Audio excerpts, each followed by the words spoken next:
Allahumma salli wa sallim ala nabiyyil amin wa ala alihi wa sahbihi ajma'in, amma ba'd. Alhamdulillah, syukur kita kepada Allah SWT.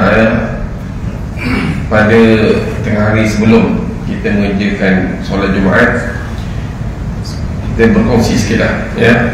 Saya memohon maaf jika mengganggu ibadah tuan-tuan yang sedang beriktikaf dalam solat. InsyaAllah kita berkesempatan ada lebih kurang 15 minit ni, kita berkongsi sedikit perkara yang insyaAllah kita ambil iktibar dan pada hubungan kita bersamalah. Jadi berkaitan dengan isu semasa yang belum selesai dan kita kini, yang mana tuan-tuan tahu bahawa pada 7 Oktober yang lalu dan hingga hari ini lebih kurang 35 hari, ya, berlaku kata peperangan lah, senang cerita kan, di antara Palestin dan Israel. Dan yang bila kita macam kita orang Islam ni, kita tak ada masalah bila melihatkan isu Israel Palestin ni, terus kita nampak bahawa mana yang benar, mana yang salah lah kan. Tapi yang peliknya ada di kalangan kita ni masih tak faham, ya, mengapakah kata Hamas menyerang Israel pada 7 Oktober yang lalu. Itu pun pelik.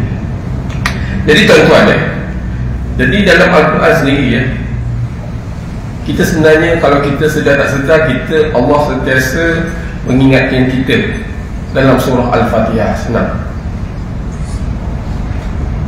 Iyyaka na'budu wa iyyaka nasta'in ihdinas siratal mustaqim. Ihdinas siratal mustaqim, tunjukkanlah kami jalan yang lurus.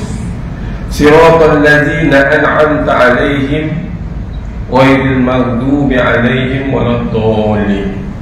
Maknanya tunjukkanlah kami jalan yang lurus, mana jalan-jalan yang engkau beri petunjuk, dan bukan jalan dia ditunjuk. Siratal ghairil maghdubi 'alaihim waladdallin. Jadi dua golongan.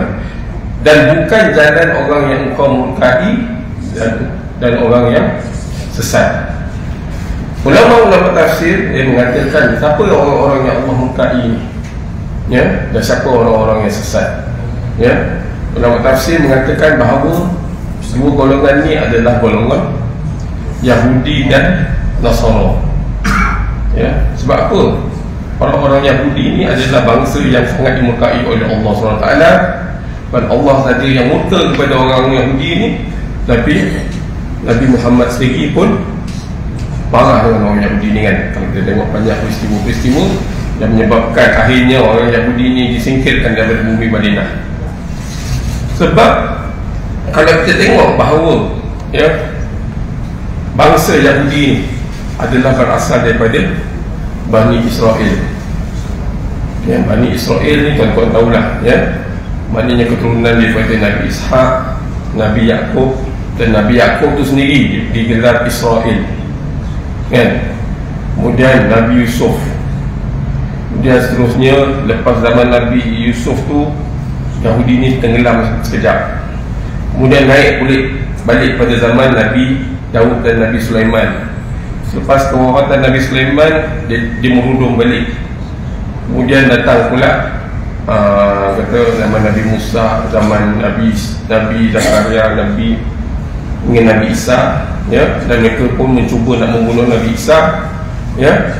Dan bila meninggal Nabi Isa, ditunggu pula Nabi Muhammad, dan dia marah sangat dengan Nabi Muhammad ni sebab Nabi Muhammad ni bukan lagi di kalangan orang. Bila kita tengok, kebanyakan Nabi-Nabi adalah lahir daripada Bani Israel. Orang kata nak ikutkan keturunan yang mulia, Nabi, keturunan Nabi, ya.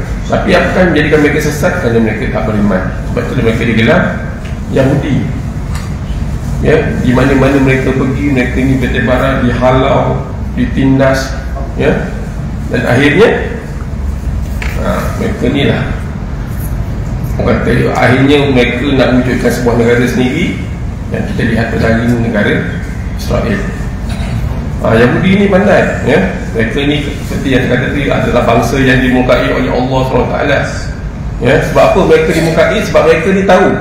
Mereka tahu benda-benda yang benar. Mereka tahu itu kata Nabi itu diutuskan oleh Allah SWT, tapi mereka tetap engkar. Mereka bunuh Nabi-Nabi, kan?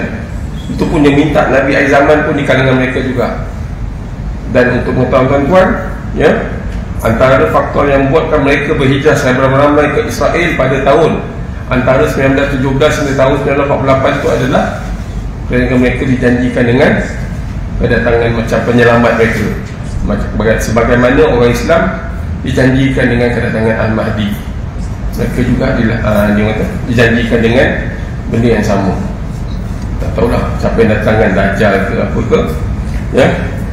Jadi bila kita tengok kepada sejarah Yahudi sebenarnya, kan, mereka ini adalah bangsa yang daripada zaman Nabi Muhammad lagi, kemudian hinggalah ke zaman Perang Dunia Pertama, adalah bangsa yang sangat, orang kata bukan sangat dibenci oleh Allah SWT. Nabi Muhammad dibenci juga oleh orang-orang bangsa lain, kan? Kalau kita pernah dengar Holocaust, ya, di Rusia sendiri, di Jerman, di Poland, di mana-mana, ya, mereka ini memang bangsa yang tidak diterima. Sebab apa? Sebab jahat, ya. Bangsa yang suka buat kemungkaran, bangsa yang, tapi kita kena ingat, bangsa Yahudi ni adalah satu bangsa yang paling cerdik kat dunia. Sebab itulah dia, bangsa dia tak ramai, ya. Yahudi saya ingat berapa juta je, kan. Tapi dia punya pengaruh ni seolah-olah dia menjajah satu dunia. Sebab tu hari-hari kita tengok Facebook, hari-hari tengok WhatsApp, hari-hari makan McDonald, kan. Maknanya dia dah kuasai pemikiran minda penuh seluruh dunia. Dan menurut bacaan saya lah, ya, sebenarnya sebelum Palestin, tanah Palestin ini diberikan kepada Israel, ya, sepenuh perjanjian deklarasi Balfour tahun 1917, ya, akibat kekalahan pasukan Osmaniyah, kan, dalam Perang Dunia Pertama. Sebab Yahudi ni dia tak ada tanah, tapi dia orang ada duit, ya. Dia orang pernah dijanjikan tanah di Afrika, ya, Kongo ke apa, kan. Dia orang tak nak. Mereka pernah dijanjikan buat tanah di Argentina, dia orang tak nak juga, tak sesuai kata, kan, ya. Dan akhirnya mereka ni diberikan tanah di Palestin, dan mereka setuju atas dasar mereka ini kononnya berasal daripada Palestin, tanah, orang kata tanah yang dijanjikan untuk mereka. Tapi kalau kita tengok sejarah, sebenarnya mereka ni pada zaman Nabi Musa cuba nak bawa mereka ni pindah daripada Mesir ke Palestin, tapi dia orang tak nak. Sebab tu mereka ni dimurkai Allah. Mereka ini sejuk je, kan. Allah murka kepada orang Yahudi, engkar, ya. Jadi orang kata penjajahan, ya, kedatangan orang Yahudi ke Israel ni pada tahun 1917, ya. Kemudian kita tengok bagaimana lepas tu datang berduyun-duyun orang Israel ni ke bumi Palestin, hinggalah berlaku Nakbah. Nakbah ni yang kata satu bencana, dipanggil bencana, di mana pembunuhan besar-besaran, dan akhirnya diisytiharkan negara Israel pada tahun 1948, kan. Bila 1948 tu pula berlaku perang, ada perang Yom Kippur, ada perang 6 hari, ya. Masalahnya bila perang dibantu oleh Amerika dengan British. Bila perang makin lama makin terjajah, ya. Dan akhirnya hingga sekarang ni kalau kita tengok peta Palestin, hanya tinggal Gaza saja. Gaza ni orang kata besar-besar, orang kata kecil pada Selangor lagi kecil, tinggal tu saja, dan dikepung oleh sempadan di Mesir, di Rafah. Kemudian ada tembok besar yang menghalangnya antara Gaza dengan negara Palestin yang dirampas, yang jadi negara Israel. Dan kita kena ingat sebab apa Hamas pada 7 Oktober itu begitu nekat nak nak menyerang Israel. Sebab dia menyalahkan Hamas, kata sebab Hamas seranglah Israel balas dendam, kan? Sebab antara faktornya kita terlihat, ya, bahawa antara usaha-usaha Yahudi pada ketiga ini antaranya adalah meluaskan negara Israel yang sebenar dah makin dekat. Dulu masa PBB jadikan dia dua negara tu dah kecil dah. Sekarang ni makin kecil, dan sekarang ni dah ambil semua, dan sekarang ni dah makin hampir. Maknanya Gaza tu dia nak rampas. Sebab dia dah kepung Gaza, dia dah sekat air, dia dah sekat segala bentuk, dia dah sekat sempadan, dan dia mengharapkan rakyat Gaza keluar. Dan bila rakyat Gaza keluar, ya, keseluruhan daripada Palestin akan jadi negara Israel. Bayanglah, ya, Palestin ni, Israel ni berada di tengah-tengah negara Arab. Lain itu negara Arab, tiba-tiba ada orang yang berkulit putih macam orang mereka, orang British, kan? Yahudi dia, kan? Sebab apa Hamas lagi mempertahankan, kata menyerang pada 7 Oktober yang lalu, adalah kerana mereka tak nak Israel ni dalam usaha menormalisasikan Israel. Akan datang kata dunia akan melihat bahawa negara yang wujud dalam peta tu adalah Israel, bukan Palestin. Palestin tak ada. Orang Palestin dah lari, ya, dia orang nak pindahkan orang yang ada di Gaza, pindahkan ke Sinai. Sinai ni di Mesir. Dan orang yang berada di West Bank yang dikuasai oleh Fatah ni memang dah macam orang Israel dah. Dan mereka seronok jadi orang Israel. Dan mereka lebih rela jadi kawan dengan Israel daripada menolong Gaza tu sendiri. Sebab itulah orang kata jihad orang di Palestin ni kita perlu renung, ya. Memanglah tak kena kat kita, tapi kalau kita tengok sejarah negara kita pun, kalau kita tak berjaga-jaga dan nenek moyang kita tak lakukan pada yang dilakukan pada sebelum ni, kita pun silap-silap jadi macam Palestin.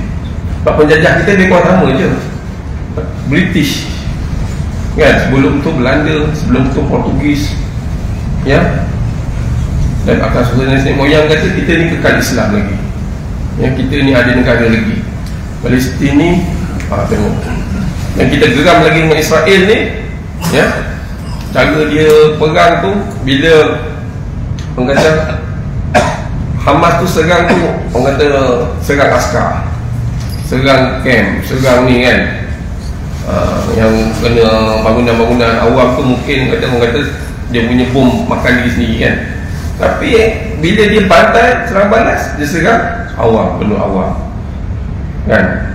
Sehingga kini dikatakan lebih 10,000 orang telah syahid di Gaza. Tapi dia declare dia sikit je, dalam 2,000 orang.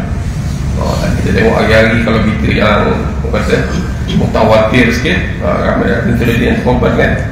Sebab Yahudi ni adalah bangsa yang penakut. Dia berani tembak dari jauh, pakai bom, pakai kebal, pakai jet, macam zaman Nabi pun macam tu juga. Mereka nak bunuh Nabi, mereka bukan pergi perang dengan Nabi. Mereka tunggu Nabi datang, dia senyap-senyap, dia nak baling batu, kan, nak jatuhkan batu timpa ke atas Nabi. Maknanya memang perangai dia orang ni dari dulu memang macam tu, ya. Baling batu sembunyi tangan. Jadi saya ambil kesempatan ni, ya, kita ingat, ya, antara perkara yang paling penting sekarang ni kita ingat bahawa kalau kita tengok dalam sejarah dunia, ya, mana-mana negara yang menguasai Baitul Muqaddis, maknanya negara itu adalah menguasai dunia. Dulu Osmaniyah, sebelum tu dikuasai oleh macam sebelum ada yang Islam kuasai Osmaniyah. Maksudnya nampak Islam kuasai dunia. Dan sekarang ni Baitul Muqaddis dikuasai oleh Yahudi, Zionis. Dan hasilnya kita lihat pada hari ini, dunia dikuasai oleh orang Yahudi.